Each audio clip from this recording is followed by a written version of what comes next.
Hello friends, welcome to your YouTube channel job thrusters academy.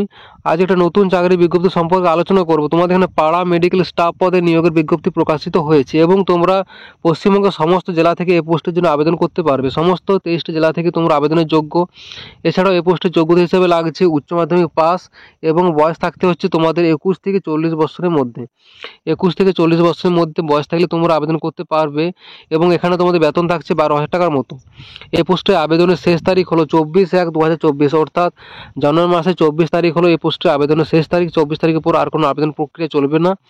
আমি এই ভিডিওতে বিজ্ঞপ্তি সম্পর্কে বিস্তারিত আলোচনা করেছি, তাই প্রপার ইনফরমেশন পাওয়ার জন্য ভিডিওটা শেষ পর্যন্ত দেখতে থাকো স্কিপ না করে।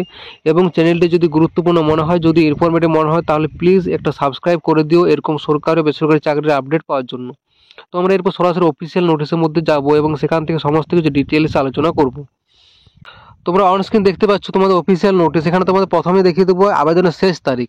এখানে আছে 5 জানুয়ারি 2024 থেকে তোমাদের আবেদন প্রক্রিয়া শুরু হবে এবং আবেদনের শেষ তারিখ হলো 24শে জানুয়ারি, অর্থাৎ জানুয়ারি মাসের 24 তারিখের মধ্যে তোমাদের আবেদন করতে হবে। 11টা থেকে 5টা PM এর মধ্যে তোমাদের আবেদনপত্র জমা নেওয়া হবে এবং তোমাদের আবেদনপত্র অর্থাৎ অ্যাপ্লিকেশন ফর্ম সেটা তোমাদের জমা করতে হবে তোমাদের যে বিডিও অফিস, সে অফিসে গিয়ে তোমাদেরকে জমা করতে হবে। সেই অফিসের অ্যাড্রেস এখানে দেওয়া আছে এবং 5 তারিখ থেকে 24 তারিখের মধ্যে জমা হবে এবং হলিডেজ এবং যে ছুটির দিন সে সকল দিন বাদ দিয়ে তোমাদের সেখানে গিয়ে জমা করতে হবে। তোমাদের যে সকল ডকুমেন্টসগুলো লাগছে সে সকল ডকুমেন্টসগুলো হলো এজ প্রুফ। প্রথমে আছে এজ প্রুফ। এজ প্রুফ হিসেবে তোমাদের লাগছে মাধ্যমিকের এডমিট কার্ড দিতে পারো, অথবা যদি বার্থ সার্টিফিকেট থাকে তাহলে সেটা দিলেও হবে। তাছাড়া মাধ্যমিকের এডমিট কার্ড বা মাধ্যমিকের যে পাস সার্টিফিকেট সেটা দিলেও তোমাদের এজ প্রুফ হিসেবে দেওয়া হবে। এবং পরবর্তীতে লাগছে রেসিডেন্সিয়াল প্রুফ, অর্থাৎ রেসিডেন্ট সার্টিফিকেট। তোমাদের সেটা গ্রাম পঞ্চায়েত থেকে নিতে পারো বা তোমাদের যে বিডিও অফিস সেখান থেকে তোমরা রেসিডেন্ট সার্টিফিকেট নিতে পারো। এবং নেক্সট তোমাদের লাগছে কোয়ালিফিকেশন সার্টিফিকেট, অর্থাৎ এইচএস উচ্চ মাধ্যমিক পাসের যে কোয়ালিফিকেশন সার্টিফিকেট সেটা তোমাদেরকে দিতে হবে, উচ্চ মাধ্যমিকের মার্কশিট। এবং তার সঙ্গে যদি এক্সপিরিয়েন্স থাকে কোনো, তাহলে এক্সপিরিয়েন্সের সার্টিফিকেট দিতে পারো। এরপর লাগছে তোমাদের কাস্ট সার্টিফিকেট। তোমাদের যে SC ST OBC বা যে সকল কাস্টের জন্য তোমরা আবেদন করবে সেই কাস্টের সার্টিফিকেট তোমাদেরকে অ্যাপ্লিকেশন ফর্মের সঙ্গে তোমাদের দিতে হবে। নেক্সট দেখে তো তোমাদের অ্যাপ্লিকেশন ফর্মটা তোমাদের দেওয়া আছে অ্যাপ্লিকেশন ফর্মের। এখানে তোমাদের একটা recent passport size colour photograph দিতে হবে। এবং নেক্সট আছে তোমাদের নেম অফ দ্য অ্যাপ্লিক্যান্ট। এখানে তোমাদের অ্যাপ্লিক্যান্টের নাম লিখতে হবে। ব্লক লেটারে অ্যাপ্লিক্যান্ট যিনি আবেদন করবে তার নাম লিখতে হবে এখানে, এবং তার মায়ের নাম অথবা বাবার নাম অথবা হাজব্যান্ডস নেম অথবা গার্জিয়ান যে কোনো একটা নাম এখানে লিখতে হবে। নেক্সট তোমাদের ফুল অ্যাড্রেস অর্থাৎ ভিলেজ, পোস্ট অফিস এবং অকুপেশন কোন ব্লক বা মিউনিসিপ্যালিটি বা কর্পোরেশন কোন জায়গাতে আপনাদের ব্লক, কোন জায়গায় তোমাদের ব্লক বা মিউনিসিপ্যালিটি সেটা লিখতে হবে। এবং নেক্সট লিখতে হবে ডিস্ট্রিক্ট, স্টেট, পিনকোড এবং মোবাইল নাম্বার, ইমেল আইডি সব কিছু তোমাদের ডিটেলসে ফিল আপ করতে হবে। এবং present address, post office, village, block, এখানে ডিস্ট্রিক্ট, ইমেল আইডি সব কিছু এখানে ক্লিয়ারলি লিখতে হবে। নেক্সট আছে তোমাদের ডেট অফ বার্থ এবং এখানে লিখতে হবে বয়স। সেই ডেট অফ বার্থ অনুযায়ী তোমাদের বয়স কত, ডেট অফ বার্থের তারিখ অনুযায়ী বয়স কত সেটা এখানে লিখতে হবে। এবং সেক্স হিসাবে মেল না ফিমেল না আদার্স সেটাও লিখতে হবে। এবং কাস্ট, কোন কাস্ট থেকে আবেদন করছো সেটাও তোমাদের এখানে লিখতে হবে। নেক্সট আছে ন্যাশনালিটি অর্থাৎ ইন্ডিয়ান এখানে লিখতে হবে। পরবর্তীতে আছে তোমাদের একাডেমিক কোয়ালিফিকেশন, সেটা হলো এক্সামিনেশন পাস। এখানে কোন এক্সাম পাস করেছো, HS এবং কি সাবজেক্ট, কোন বোর্ড থেকে পাস করেছো এবং ইয়ার অফ পাসিং অর্থাৎ কোন ইয়ারে কোন বছর পাস করেছো। নেক্সট আছে সেই বছর HS এর টোটাল মার্কস কত ছিল এবং কত মার্কস পেয়েছো, নেক্সট কত পার্সেন্ট পেয়েছো, সেটা সব কিছু এখানে ক্লিয়ারলি ফিল আপ করতে হবে। নেক্সট যদি ওয়ার্ক এক্সপিরিয়েন্স থাকে সেটাও এখানে দিয়ে দিতে পারো।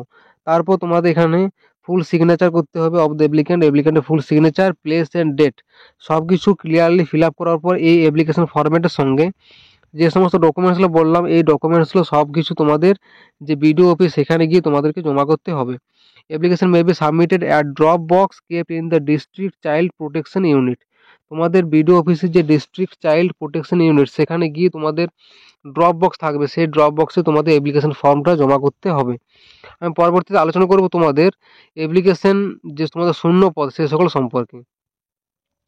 যেমন তোমাদের 3 নম্বরে আছে পাড়া মেডিকেল স্টাফ। এখানে তোমাদের ফিমেল ছেলে ও মেয়ে উভয় আবেদন করতে পারবে এবং এখানে তোমাদের একটা পোস্টে নিয়োগ করা হবে। এখানে তোমাদের বয়স থাকতে হবে 20 থেকে 40 বছরের মধ্যে, 20 থেকে 40 বছরের মধ্যে বয়স থাকতে হবে। এবং এখানে শিক্ষাগত যোগ্যতা হিসেবে তোমাদের লাগছে HS pass and diploma in nursing অথবা ফার্মেসি। ফার্মেসিতে তোমাদের ডিপ্লোমা থাকতে হবে, তার সঙ্গে এইচএস পাস। এখানে তোমাদের বেতন থাকছে 12,000 টাকার মতো। এই পোস্টে তোমাদের বেতন পেয়ে যাচ্ছে 12,000 টাকার মতো, এবং আনরিজার্ভড অর্থাৎ ইউআর ক্যাটাগরিতে তোমাদের এখানে নিয়োগ করা হবে। তারপরে আছে তোমাদের হাউস ফাদার। এখানে তোমাদের মেল হিসেবে নিয়োগ হবে এবং টোটাল ভ্যাকেন্সি রয়েছে একটা। এখানে তোমাদের বয়স থাকতে হবে 21 থেকে 40 বছরের মধ্যে। এই পোস্টে আবেদন করার জন্য তোমাদের এক্সপিরিয়েন্স থাকতে হবে এইচএস, শুধুমাত্র এইচএস অর্থাৎ হায়ার সেকেন্ডারি উচ্চ মাধ্যমিক পাস থাকলে তোমরা এই পোস্টের জন্য আবেদন করতে পারবে। এই পোস্টে তোমাদের বেতন থাকছে 14,564 টাকার মতো, এবং এখানে তোমাদের এসটি কাস্টে তোমাদের এখানে নিয়োগ করা হবে। রিজার্ভড ক্যাটাগরি, শিডিউল ট্রাইব ক্যাটাগরিতে তোমাদের এখানে নিয়োগ করা হবে। এবং প্রথমে আছে তোমাদের কাউন্সেলর। এখানে তোমাদের মেল এবং ফিমেল উভয়ই আবেদন করতে পারবে, ছেলে ও মেয়ে উভয়ই আবেদন করতে পারবে, এবং টোটাল ভ্যাকেন্সি রয়েছে একটা। এবং এখানে তোমাদের বয়স থাকতে হবে 24 থেকে 40 বছরের মধ্যে। এই পোস্টে আবেদনের জন্য তোমাদের শিক্ষাগত যোগ্যতা হিসেবে লাগছে গ্রাজুয়েট ইন সোশ্যাল ওয়ার্ক অথবা সোশিওলজি অথবা সাইকোলজি অথবা পাবলিক হেলথ অথবা counselling from a recognised university. কোনো একটা রিকগনাইজড ইউনিভার্সিটি থেকে তোমাদের সোশিওলজি বা সাইকোলজি বা পাবলিক হেলথ বা কাউন্সেলিং যে কোনো একটা বিষয়ে তোমাদের গ্রাজুয়েট ডিগ্রি থাকতে হবে। এবং তাছাড়াও তোমাদের যদি PG diploma in counselling and communication যদি এই ডিগ্রি করা থাকে তাহলে তোমরা এই পোস্টের জন্য আবেদন করতে পারবে। এখানে তোমাদের বেতন থাকছে 23,170 টাকার মতো, এবং এটা তোমাদের এসসি ক্যাটাগরিতে নিয়োগ করা হবে।